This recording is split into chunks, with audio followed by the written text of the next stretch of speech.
कैसे हो चैंपियंस। इस क्लास में बात करते हैं महात्मा गांधी काशी विद्यापीठ के बीएससी फिफ्थ सेमेस्टर मैथ के second paper number theory game theory, या जिसको आप गेम थ्योरी नंबर थ्योरी के नाम से भी जानते हो, उसके इंपॉर्टेंट क्वेश्चन के बारे में। तो इस पेपर पे रिलेटेड हमने एक मॉडल पेपर डिस्कस कर लिया है, आज मॉडल पेपर 2 डिस्कस करने वाले हैं। ठीक है, आप भी जानते हो फिफ्थ सेमेस्टर मैथ के अंदर हमारे पास दो पेपर होते हैं, पेपर 1 पेपर 2। पेपर 1 कंपलसरी है, मतलब सभी को सेम पेपर देना है, सभी को सिंगल एक सेम पेपर देना है, आपका किसी भी कॉलेज यूनिवर्सिटी में हो।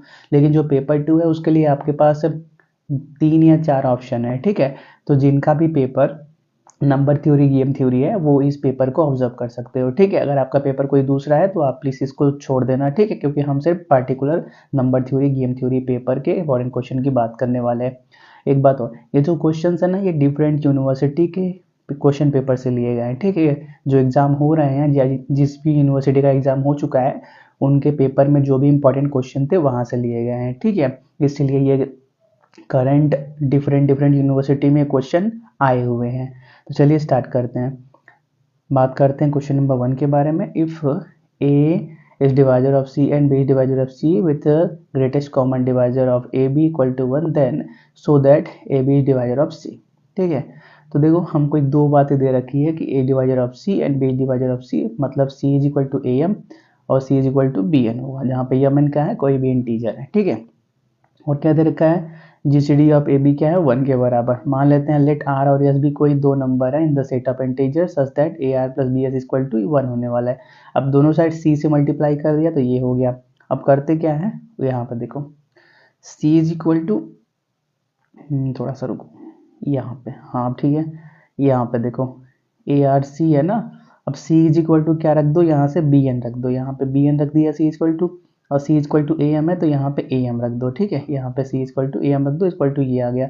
ए बी कॉमन कर लो तो R N plus S M equal to C हो गया। तो यहाँ पे जो R N plus S M है वो भी क्या एक इंटीजर ही होगा, तो क्या बोलेंगे हम, therefore c is equal to a b k, वे के कहाँ, के क्या है, इसी के बराबर है, r N plus S m के बराबर है। ठीक है, फ्रॉम हियर हम क्या बोल सकते हैं, we say that A B divisor of C. ये बात प्रूफ हो गया। ठीक है, आगे बढ़ते हैं। Evaluate define Euler's five function and evaluate five 1001।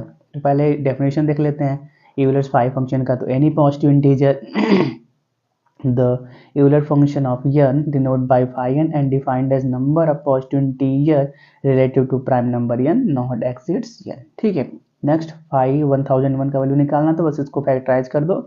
7 11 13 आ रहा है, तो 5 7 इंटू 11 इंटू 13।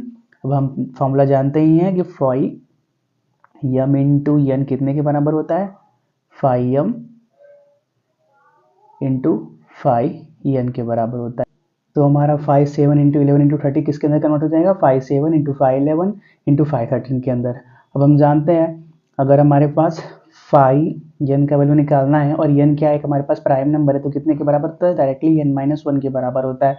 अब यहाँ पे देखो 7 प्राइम है, 11 भी प्राइम है, 13 भी प्राइम है, तो 5 7 7 माइनस 1 5 11 11 माइनस 1 5 13 13 माइनस 1 के अंदर कन्वर्ट हो जाएगा, बस मल्टीप्लाई करो 720 आंसर आ गया। ठीक है, next find the remainder when 15 factorial is divided by 17। ठीक है, तो बाय विल्सन थ्योरम हम क्या जानते हैं, p is a prime then p minus 1 factorial plus 1 is equivalent to 0 modulo p। ठीक है, तो यहाँ पे 17 दिया है, 17 प्राइम नंबर है, तो ये किसके इक्विवेलेंट होगा, p minus 1 factorial plus 1 is equivalent to 0 modulo p। आप क्या करते हैं, इस 1 को इधर भेज देते हैं, तो क्या होने वाला है, 17 minus 1 factorial equivalent to minus 1 modulo 17, मतलब 16 factorial equal to minus is equivalent to minus 1 modulo 17।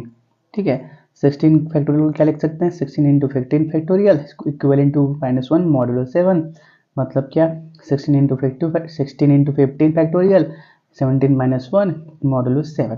अब यहाँ से 16 इंटू 15 फैक्टोरियल, इसका मतलब कि 16 हो गया यहाँ पे मॉडुलो 17, तो क्या हो गया 16 16 कैंसिल हो जाएगा, 15 factorial equivalent to 1 modulo 17। Since greatest common divisor of 17 और 16 क्या है, 1 है, मतलब रिमाइंडर क्या आ गया, 1 के बराबर आ गया। Next define strategy.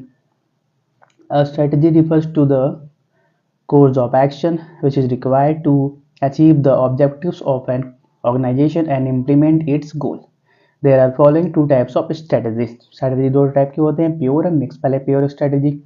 A pure strategy is a decision in advance of all play, always to choose a particular course of action. That is, a pure strategy is an unconditional defined choice that a player makes in a game to achieve the best outcome. Next, mixed strategy. A mixed strategy is one in which a player makes random choice between two or more possible actions that can be taken, but those actions taken are based on the set of chosen probabilities. Next, solve the game whose पे of matrix is this. ये पे of matrix दिया है, इसके लिए solve करना है। ठीक है, तो पहले क्या करेंगे, सैडल पॉइंट फाइंड करना पड़ेगा। तो देखो यार, टू फाइंड सैडल पॉइंट पहले हम क्या करेंगे, हर रो के अंदर जो सबसे मिनिमम वैल्यू है उसको सर्कल करेंगे, और हर कॉलम के अंदर जो सबसे मैक्सिमम वैल्यू है उसको स्क्वायर करेंगे, तो हमको क्या मिलेगा, एक टेबल मिल जाएगा। तो देखो इस टेबल के अंदर देखते हैं, पहले रो 1 के अंदर ऑब्जर्व करो, ये है रो 1, रो 2, रो 3। मिनिमम क्या है, -2, तो -2 को सर्कल किया, -2 को सर्कल किया। सेकेंड रो में देखो -6 छोटा है, इसको सर्कल किया। थर्ड रो में -8 छोटा है, इसको सर्कल किया।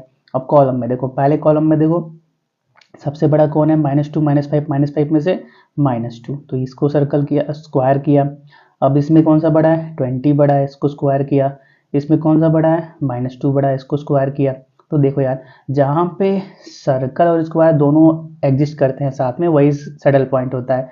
तो देखो एक सैडल पॉइंट यहाँ पे है, एक सैडल पॉइंट यहाँ पे है, जहाँ पे सर्कल और स्क्वायर दोनों एग्जिस्ट कर रहे हैं। तो पहले रो मिनिमम का वैल्यू लिख लेते हैं, -2, -6, तो ये क्या है हमारे पास, म्यू मैक्स का वैल्यू है। यहाँ पे म्यू ऐसे लिखा जाता है ना, ये बार जो है नीचे रहता है, ठीक है, ऊपर नहीं रहता, गलती से मिस्टेक हो गया था।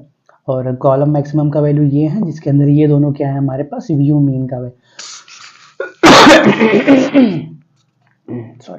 व्यू मीन का वैल्यू है। हम क्या करेंगे, obviously the game we get the 2 saddle points. हमारे पास 2 सैडल पॉइंट आ रहे हैं, कौन कौन से, एक हमारे पास 1-1 पे, एक 1-3 पे है। आप मैट्रिक्स जानते हो ना, मैट्रिक्स के अंदर एलिमेंट्स को कैसे रिप्रेजेंट करते हैं, A11, A12, A13, वैसे ही है। एक 1-1 पे आ रहा है सैडल पॉइंट, एक 1-3 पे आ रहा है, ठीक है। So the solution of game will be, एक second, so the solution of game is the best strategy for player A is 1। जो प्लेयर ए है उसके लिए बेस्ट स्ट्रेटेजी कौन सा हो गया, 1 वाला हो गया। और जो प्लेयर बी है उसके लिए बेस्ट स्ट्रेटेजी 2 हो गया, पहला और तीसरा, ठीक है। And value of game -2 for a and 2 for b, ठीक है। वैल्यू ऑफ गेम कैसे निकलता है, जिसके लिए किसी एक के लिए पॉजिटिव ले रहे हो तो दूसरे के लिए नेगेटिव लेना पड़ेगा। यहाँ पे पहला नंबर -2 है, मतलब सैडल पॉइंट -2 है, तो ए को -2 दे दो और बी को +2 दे दो, ठीक है। Next, explain the theory of dominance in the solution of rectangular games, ठीक है। तो in the concept of solving a rectangular game, the theory of dominance states that if one strategy of a player consistently provides a better outcome compared to another strategy regardless of the opponent choice, then the inferior strategy can be eliminated या dominated and ignored when determining the optimal solution. Essentially, a player will never choose a dominated strategy because it is always worse off than another available options, ठीक है।